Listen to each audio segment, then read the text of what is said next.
மனிதன் ஜெயிக்காத ஒரு விஷயம் மரணம் மட்டும்தான். ஒரு பிறந்த நாள் கூட்டத்தின் நீளம் அவன் பெற்ற அங்கீகாரத்தை சொல்லும். ஒரு இறந்த நாள் கூட்டத்தின் நீளம் அவன் வாழ்ந்த வாழ்க்கையை சொல்லும். வாழ்க்கை தத்துவம் கடவுளுக்கு புரிந்தது. வாழ்க்கை தத்துவம் கடவுளுக்கு புரிந்தது. இருக்கின்ற பொழுது இல்லாத மரியாதை இல்லாத போது இருக்கிறது. மயானம் வந்தது. மயானம் வந்தது, நல்லா கவனிங்க. நேற்றைய சவத்தை நாளைய சவங்கள் சுமந்து சென்றன.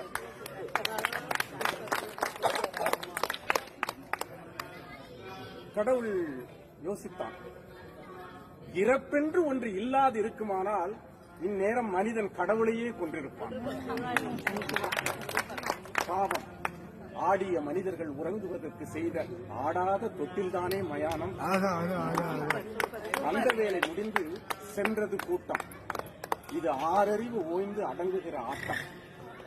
கடவுள் யோசித்தான், உயர்ந்த ஜாதியினருக்கும் தாழ்ந்த வகுப்பினருக்கும் தனித்தனியே மயானங்கள். மதங்கள் ரீதியில் மயானத்தில் பிரிவுகள்.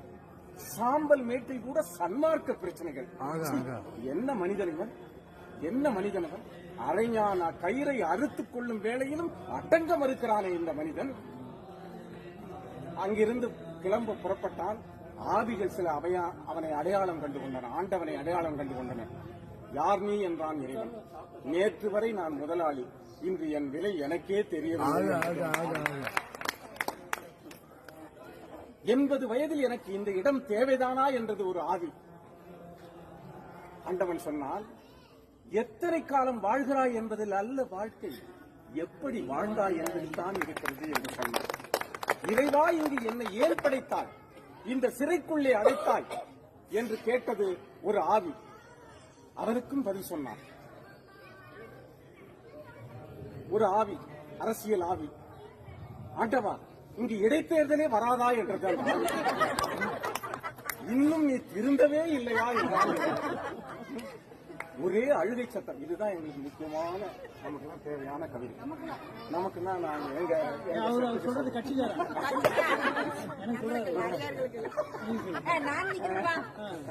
ஒரே அழுகை சத்தம். பெண்ணாக பிறந்தது போதுமடா சாமி என்றது ஒரு ஆவி. ஆண்டவன் அருகில் வந்து காதோறும் சொன்னான், ஆணாக பிறந்து பார், அதை விட கஷ்டம்.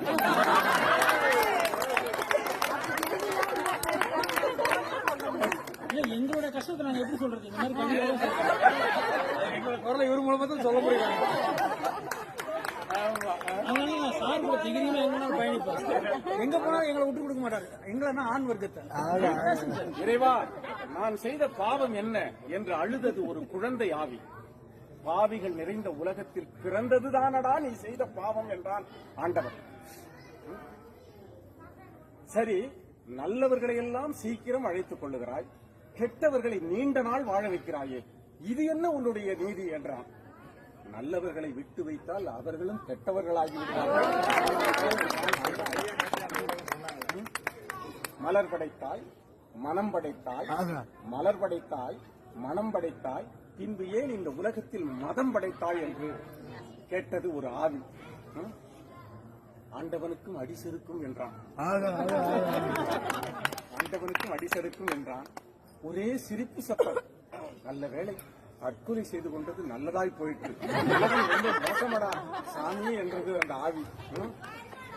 கோழைகளோடு நான் பேசுவதில்லை என்றான் கடவுள்.